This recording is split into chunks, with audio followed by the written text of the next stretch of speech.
Antonín Leopold Dvořák was born on September 8, 1841 in the Bohemian village of Nelohozeves, about 18 kilometers north of Prague, then a part of the Austrian Empire. His father František was an innkeeper, a butcher, and a professional zither player, while his mother Anna was the daughter of a Bohemian noble. Antonín was the first of 14 kids, 6 of whom died in infancy.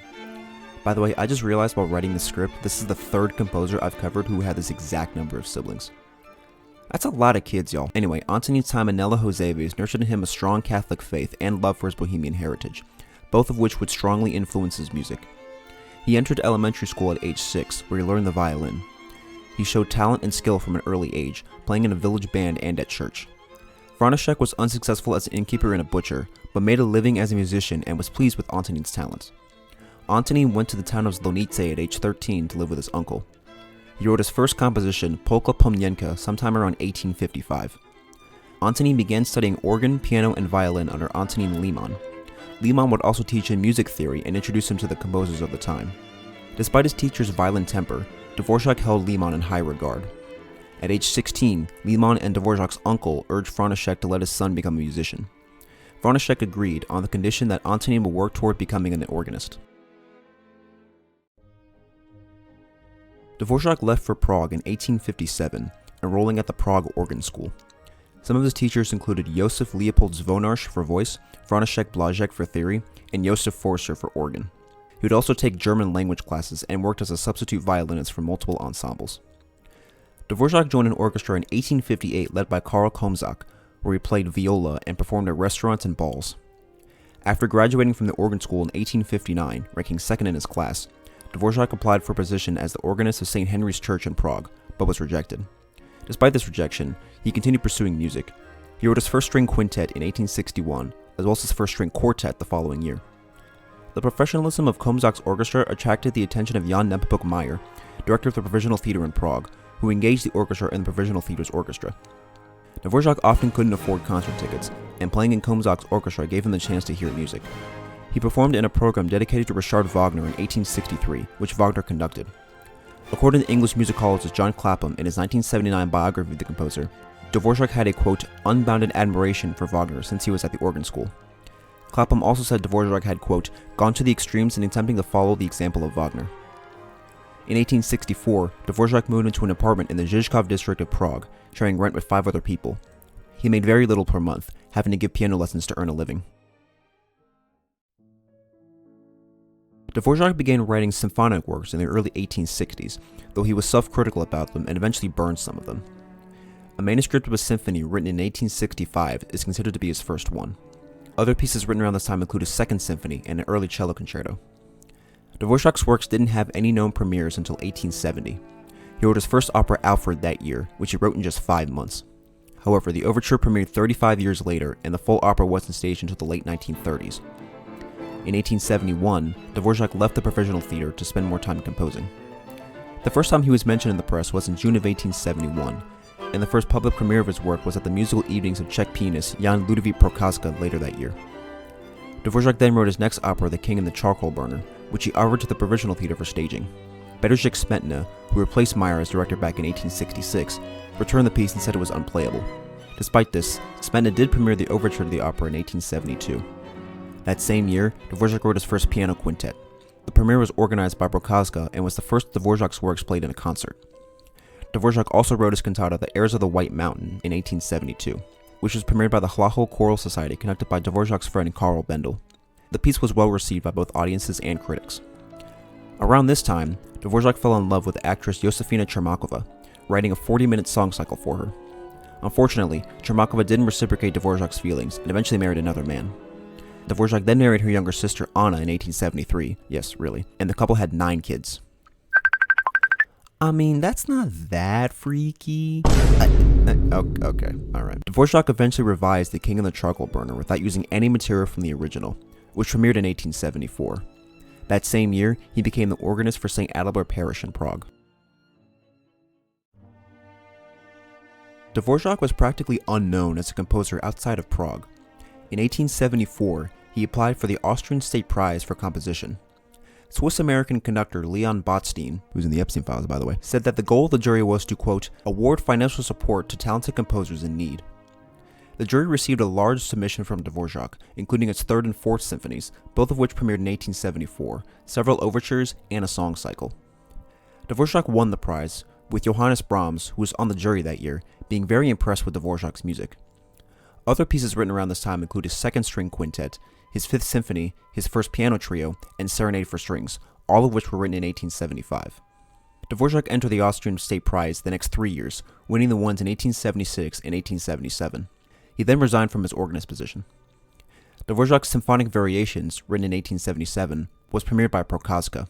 The concert was given to raise money for the construction of a church in Prague's Smíchov district, and while audiences liked the piece, critics didn't report on it. For the 1877 Austrian State Prize, Dvořák submitted his Moravian duets, and possibly his piano concerto.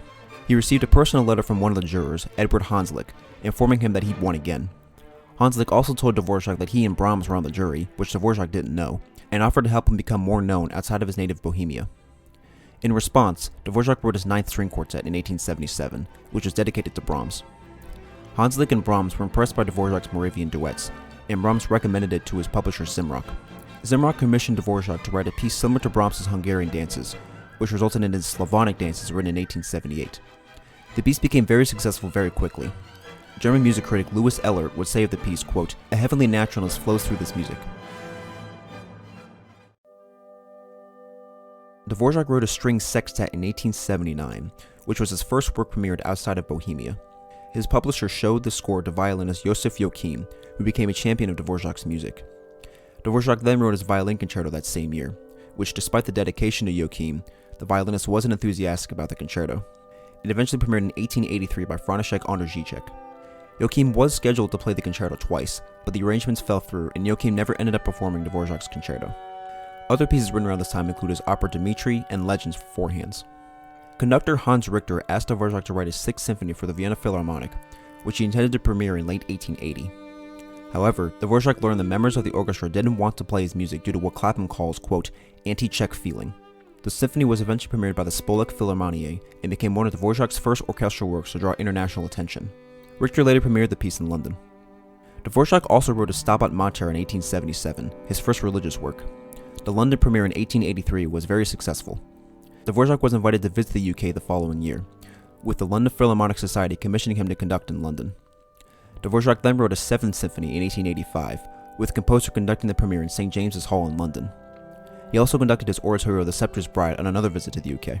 He arrived early to conduct rehearsals for the ensemble, which consisted of 150 orchestra players and 500 singers. Clapham argues that the performance of the oratorio was, quote, a greater triumph than any he had had in his life up to that time. Following this phenomenal success, choral societies in the English-speaking countries hastened to prepare and present the new work. Dvořák traveled to the UK at least 8 times in his life, conducting several of his own works. Richter would conduct symphonic variations in London and Vienna. It took 10 years for the piece to be performed due to lack of interest from Dvořák's publishers. After the performance, Richter wrote to Dvořák saying, quote, at the hundreds of concerts I've conducted during my life, no new work has been as successful as yours. The performance of Stabat Mater in 1888 led to a wider anti-Czech feeling and what Dvořák called, quote, destructive criticism. He gave thanks to Richter for his, quote, courage and devoted sympathy. Dvořák wrote his 8th symphony in 1889 and conducted his premiere at the National Theatre in Prague. He then went to Russia the following year after being influenced by Tchaikovsky, conducting his works in Moscow and St. Petersburg. Dvořák received an honorary degree from the University of Cambridge in 1891. He was also offered to be professor of composition and instrumentation at the Prague Conservatory. The composer initially refused, but after a possible disagreement with his publisher over a payment for his 8th symphony, he eventually accepted. Some other pieces written around this time include his Requiem, his second Slavonic dances, and the first version of his opera Jacobin. In addition, the Bohemian Quartet was founded in 1891, consisting of Karl Hoffmann on first violin, Josef Suk on second, Oscar Nedbal on viola, and Otto Berger on cello. Nedbal and Suk, who were students of Dvořák, took the initiative in founding the quartet. Suk would also marry one of Dvořák's daughters in 1898. In 1885, the National Conservatory of Music of America was founded in New York City by Jeanette Thurber. She offered Dvořák the position of director. Dvořák refused the offer multiple times, but was eventually persuaded by his wife to take the position after learning about the $15,000 salary Thurber was offering, well over $500,000 in today's money. Thurber, a rich philanthropist, made the NCMA open to women and black students, unusual for the time because, it's America, what'd you expect? Dvořák arrived in the US in 1892 and held his position for 3 years. However, the Panic of 1893 depleted the assets of the Thurber family and the NCMA's patrons. This caused Dvořák's salary to be cut to $8,000, of which he was paid irregularly. Thurber's goal with the NCMA was to discover American classical music. Dvořák shared this goal, writing articles reflecting on the state of American music. He believed African American and Native American music should be used as a foundation, and believed Americans would find their national style through them. While at the NCMA, Dvořák met Harry T. Burleigh and asked him to sing for him. Burleigh would say of this quote, "I sang our Negro spirituals for him very often, and before he wrote his own themes, he filled himself with the spirit of the old spirituals." After listening to Burleigh sing, Dvořák would say, quote, "In the Negro melodies of America, I discover all that is needed for a great and noble school of music." Dvořák was then commissioned by the New York Philharmonic to write his Ninth Symphony, which was subtitled From the New World, though the piece is more famously known as the New World Symphony. This theme in the exposition of the first movement is quite similar to the African American spiritual Swing Low Sweet Chariot, and the entire third movement is influenced by the epic poem The Song of Hiawatha by the American poet Henry Wadsworth Longfellow. The symphony's premiere was given by Anton Seidl to a large applause. Clapham argues, quote, "Without question, this was one of the greatest triumphs, and very possibly the greatest triumph of all that Dvořák experienced." And the symphony was premiered all around the world after its publication. Dvořák hired violinist Josef Jan Kovařík as his secretary, and Kovařík lived with Dvořák's family. The composer then spent the summer of 1893 with Kovařík's family in his hometown, the historic and glorious American city of Spillville, Iowa. In any case, Dvořák wrote his 12-string quartet, more commonly known as the American Quartet, where he took further inspiration from African American and Native American music. In 1895, Dvořák wrote his much more well-known cello concerto for his friend Hanuš Vihan. The last movement was written as a tribute to his sister-in-law Josefina, who was sick. The coda to the piece was revised after her death, and Dvořák insisted that no revisions be made without his permission. Dvořák conducted the premiere in London the following year, although because of Vihan and other performances at the time, Leo Stern was a soloist. Dvořák eventually decided to return to Bohemia due to homesickness, an unpaid salary, and increasing recognition back in Europe. He told Thurber he was leaving, which he did in mid-1895, having no intention of returning to the US.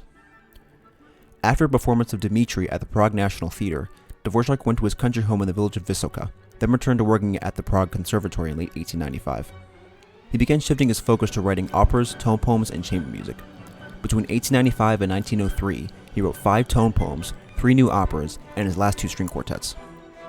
Brahms tried persuading Dvořák to move to Vienna, hoping to have an ally to counter the influence of Anton Bruckner. Brahms didn't have any dependents and told Dvořák he would financially support him. According to Clapham, quote, "Dvořák was deeply moved and tears came to his wife's eyes, but it was quite impossible for him, a Czech, to contemplate leaving Bohemia." Dvořák would visit Brahms on his deathbed and attend his funeral. Dvořák also received a gold medal for his music by Franz Josef I in 1899. He conducted his last concert the following year with the Czech Philharmonic, performing works by Brahms, Schubert, Beethoven, as well as his own. Dvořák's 60th birthday was a national event. 6 of his operas, as well as his oratorio St. Ludmilla, were performed in Prague, although Dvořák was in Vienna at the time.